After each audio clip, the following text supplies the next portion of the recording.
Au programme aujourd'hui, nous allons donc corriger ensemble le TP2 de la semaine dernière sur le processus de cancérisation. Nous verrons ensuite le cours correspondant et puis nous corrigerons également l'activité qui était prévue aujourd'hui sur justement un moyen de lutter contre le cancer que vous aviez à faire à la séance du jour. Alors, ce TP numéro 2, qui était essentiellement basé sur des documents, une étude de documents et puis des comparaisons d'ADN, traite du processus de cancérisation. On vous demandait deux choses, donc, enfin sous la forme d'une synthèse, de répondre à deux questions, les étapes du processus de cancérisation, et pour réinvestir les notions de la semaine précédente, en quoi le cancer est-il une maladie multifactorielle ou plurifactorielle, c'est la même chose. Voilà, donc vous avez la correction, je ne vais pas revenir sur la correction mot pour mot, je vais simplement reprendre les documents qui étaient intéressants. Cette correction, vous l'avez, donc on vous demandait bien sûr tout d'abord une introduction pour définir ce qu'était le cancer d'un point de vue statistique et de mortalité, une problématique, et puis dans un premier paragraphe, d'ailleurs j'ai fait une erreur ici, c'est pas grand 2 mais c'est grand 1, les étapes du processus de cancérisation. Alors comment apparaît un cancer et quelles sont les étapes qu'il suit une fois qu'il s'est développé. Pour ce faire, vous aviez un certain nombre de documents à étudier, puis de comparaison anagène à réaliser, de séquences, et on s'intéresse à un gène en particulier qu'on appelle le gène P53, qui permet de fabriquer une protéine qu'on appelle la protéine P53. Donc chez des souris que l'on a irradiées pour déclencher la formation de tumeurs, et chez qui on avait préalablement inactivé le gène P53, on voit que le volume de la tumeur est important au départ, et que à chaque fois que l'on va réactiver le gène P53, c'est-à-dire que l'on va activer sa transcription, puis sa traduction, donc la fabrication de la protéine P53, on voit qu'à chaque fois le volume de la tumeur diminue. Deux fois, entre jour 0 et jour 12, et entre jour 12 et jour 18, jusqu'à la disparition au bout d'un mois. Donc vous voyez que le gène P53 est un gène qui va permettre de réguler, de contrôler la formation des tumeurs. Ce gène P53, dans le document suivant, on vous explique un petit peu son rôle. Voilà, lors du cycle cellulaire, donc le cycle cellulaire, je vous le rappelle, c'est l'ensemble des étapes par lesquelles va passer une cellule entre deux divisions. Donc M pour mitose, phase G1, S, G2 pour l'interphase. Et le gène P53, il va intervenir notamment à la fin de la phase G1, juste avant la phase S, la phase de réplication de l'ADN. Ce gène P53 va s'activer et donc produire à la fin de la phase G1, et lorsque l'on remarque, lorsque les enzymes qui contrôlent l'ADN remarquent des lésions de l'ADN mais qui sont réparables, le gène P53 va produire une protéine P53, puis P53R2 qui va permettre de réparer l'ADN. Une fois que cela est fait, la cellule peut continuer dans le cycle cellulaire et se diviser à nouveau. Si jamais, je vais un peu trop loin, la lésion de l'ADN n'est pas réparable, le gène P53 va induire ce qu'on appelle l'apoptose, c'est ce qu'on vous explique ici, c'est-à-dire la mort de la cellule. Il va induire un petit peu le suicide de la cellule lorsque son ADN est trop endommagé. Ça permet d'éviter à ce que des cellules dont l'ADN est endommagé se divisent et répandent les mutations dans toutes les cellules issues de leur propre division. Donc c'est un gène qu'on appelle un gène de contrôle du cycle cellulaire. Or, on remarque, lorsque l'on reprend le sujet, que le gène P53, chez des individus atteints de cancer, ce gène est muté. Alors pas de beaucoup, hein, une seule mutation par substitution, donc j'attendais de vous que vous me la citiez, G par exemple, et donc ces deux séquences pour l'individu numéro 1, on voit que toutes les cellules d'une tumeur dans toutes les cellules d'une même tumeur, on repère la même mutation, ce qui veut dire qu'elles sont toutes issues de la division d'une cellule initiale. Une tumeur, c'est un amas de cellules issues de la division d'une première. Et puis quand on compare entre différents individus atteints de cancer, les mutations peuvent avoir lieu au même endroit ou non. Voilà, l'individu numéro 3 elle a lieu en position 734, alors que pour les individus 1 et 2, c'est 522. L'acide aminé qui change, donc c'est une mutation faux sens, et donc la protéine P53 mutée ne peut plus réaliser son rôle de contrôle du cycle cellulaire. Du coup, une cellule qui a accumulé des mutations n'est plus réparée, elle n'est même plus détruite, et elle va se diviser de manière anarchique pour fabriquer ce qu'on appelle une tumeur. Une tumeur, vous en avez une photo ici, un amas de cellules ici, ici également les cellules vertes. Une fois que la tumeur est formée, il y a une deuxième étape dans le processus. Donc la première étape, c'est l'accumulation de mutations dans des gènes de contrôle du cycle cellulaire. La deuxième étape, c'est ce que l'on appelle, et qu'on vous note sur la correction, c'est ce qu'on appelle l'angio. Donc là, je ne reviens pas dessus, là c'est l'explication des documents, ce que je vous ai noté, et l'analyse des séquences ADN. Voilà. Ensuite, une fois qu'une tumeur grandit, se forme, on dit qu'elle est bénigne quand elle reste sur place dans un organe. Le premier organe dans lequel s'est formée une tumeur va donner le nom du cancer. Si c'est dans les poumons, on parlera de cancer du poumon. Si c'est dans le cerveau, on parlera de cancer du cerveau. Ensuite, il y a une étape d'angiogenèse qu'on vous explique avec l'animation qu'il fallait regarder. C'est tout simplement la formation des vaisseaux sanguins qui vont alimenter la tumeur. C'est-à-dire que les cellules tumorales qui constituent la tumeur ont besoin de nutriments, de dioxygène pour leur croissance. Et donc les vaisseaux sanguins vont leur apporter. Et c'est là que ça devient dangereux, puisque l'étape d'après, l'étape qu'on appelle de métastase, où la tumeur de l'état bénin devient l'état malin, on parle de tumeur maligne, certaines cellules vont se détacher de cette tumeur, c'est ce que l'on va appeler des métastases, et vont aller, par l'intermédiaire des vaisseaux sanguins, coloniser d'autres organes, et fabriquer de nouvelles tumeurs dans d'autres organes, et ainsi de suite, et jusqu'à ce qu'on appelle la généralisation du cancer à l'ensemble de l'organisme. Tous les organes affectés de tumeurs fonctionnent moins bien, et puis donc petit à petit avec le temps amène au décès. Alors ça c'est le déclenchement, donc il y a une part de génétique dans tout ça, dans le déclenchement de la maladie, c'est ce que l'on a vu dans le grand 1, mais il y a aussi une part de l'environnement, d'où l'appellation du cancer comme étant une maladie multifactorielle.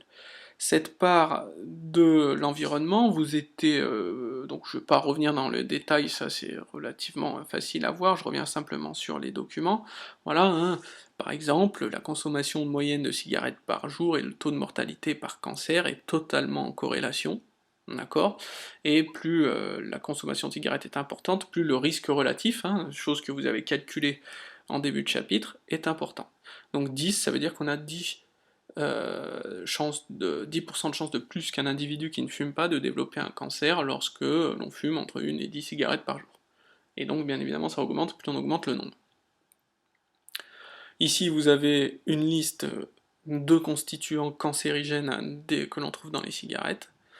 Voilà, et notamment le benzopyrène, et vous voyez que chez des souris qui présentent des tumeurs, on voit qu'elles ont été, plus ces souris ont été exposées au benzopyrène, plus elles ont accumulé de mutations au niveau des guanines, et donc plus elles ont développé de tumeurs.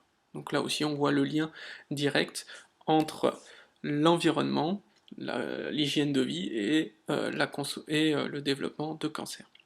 Voilà, puis en conclusion, il fallait résumer votre travail et répondre à la problématique. Ce qui nous amène donc au bilan de la leçon qui était ici à retenir. Voilà, donc je me tiendrai à des propos très généraux. Des modifications du génome des cellules somatiques surviennent au cours de la vie individuelle par mutation spontanée ou induite par un agent mutagène ou certaines infections virales. Elles peuvent donner naissance à une lignée cellulaire dont la prolifération incontrôlée est à l'origine de cancer. Donc c'est ce terme-là qui est important, prolifération incontrôlée, ce qui permet de fabriquer des tumeurs. Et on connaît de plus des facteurs génétiques hérités qui modifient la susceptibilité des individus à différents types de cancers. Voilà, si dans votre famille il y a déjà des mutations du gène P53 qui ont donc eu lieu dans les cellules souches et qui ont été transmises, et ben vous avez beaucoup plus de chances de développer un cancer que d'autres individus qui possèdent un gène pas muté du tout au départ. Ensuite, alors vous ne prêterez pas attention, j'ai oublié de supprimer toute la suite du cours, donc le chapitre suivant, donc tout ça on enlève, c'est pour la suite. Ce qui m'intéresse ici, c'est le grand 3b petit 1. Voilà pour la correction. Ensuite, donc, au programme du jour, un exemple de lutte, comment peut-on lutter contre un cancer. Donc j'ai pris l'exemple d'un cancer très particulier qui est lié à l'infection sexuellement transmissible par un virus, le papillomavirus. C'est un cancer dont il faut connaître l'existence et connaître le mode d'action, et surtout en connaître le mode de prévention et de guérison. Donc ce virus, le HPV, Human Papillomavirus, est transmissible sexuellement et entraîne le cancer du col de l'utérus chez la femme. Et donc, ici, la forme est un peu particulière, la forme de rédaction, on vous demande de vous mettre à la place du médecin et de conseiller à la mère d'une jeune femme de se faire vacciner contre ce virus-là, la maman n'étant pas d'accord, puisque sa fille est trop jeune pour avoir des rapports sexuels et qu'il y a peu de décès dus au cancer de col de l'utérus en France. Donc ça, ce sont les propos de la mère qu'il va falloir essayer, contre lesquels il va falloir argumenter et convaincre la personne de faire vacciner sa fille. Donc vous avez une petite photo du papillomavirus ici, vous avez ici le mode d'action de ce papillomavirus, donc qui va rentrer dans les cellules lors d'un rapport sexuel, il va être transmis par l'homme, hein, qui peut le porter et le transmettre, mais ne le déclarera pas, ne déclarera pas le cancer du col de l'utérus. Donc le virus va rentrer dans les cellules utérines et va développer les tumeurs en faisant muter les gènes, comme on a vu tout à l'heure, comme le gène P53. Voilà, ici des documents sur la prévention, comment on peut le repérer, donc notamment un frottis sanguin que peut réaliser un gynécologue, donc tous les 3 ans, un prélèvement est fait dans le vagin d'une personne, et on peut noter, vous voyez par exemple ici, la formation de cellules précancéreuses, donc susceptibles de se développer en tumeur par la suite. Et ici, vous avez une radiographie d'un utérus atteint du cancer du col de l'utérus, et à gauche d'un utérus normal. Donc ce qu'on attendait de vous ici, c'est plusieurs choses. D'un point de vue forme, donc il fallait respecter le contexte, donc vous êtes le médecin, vous pouvez donner votre nom, vous présenter. On attendait tout d'abord que vous présentiez le mode d'action de ce virus et comment il développait un cancer, donc il fallait utiliser les premiers documents. Et ensuite, il fallait donner au moins 3 arguments en faveur du vaccin, et montrer l'intérêt des méthodes de prévention, donc vaccin et frottis, par rapport aux méthodes de traitement lorsque le virus est déclaré. Alors, lorsque le cancer s'est développé, pardon. Donc il y a trois arguments en faveur du vaccin. Le premier, hop, que je ne me trompe pas, qui est donné ici, donc le vaccin est 100% efficace contre les lésions précancéreuses s'il a eu lieu avant le début de la vie sexuelle. À partir du premier, on estime que 75% des femmes seront en contact avec ce virus. Donc, vaut mieux maximiser les chances de protection en vaccinant avant le premier rapport sexuel. Ensuite, le deuxième intérêt du vaccin, c'est qu'on vous l'explique. Deuxième intérêt, pardon, si je reviens sur mon corrigé, que je n'oublie rien. Voilà, 75% des femmes seront infectées. Voilà, donc c'est 3/4 de la population féminine. Donc d'où l'avantage du vaccin. Et troisième information qui était notée dans les documents, le préservatif entrave la contamination mais ne suffit pas à l'empêcher, donc il n'est pas efficace à 100%. Tout ça a été écrit dans ce texte-là, et où est-ce que c'était? Voilà, l'histoire du préservatif, c'était noté ici. Voilà, donc 3 arguments pour essayer de convaincre madame de faire vacciner sa fille.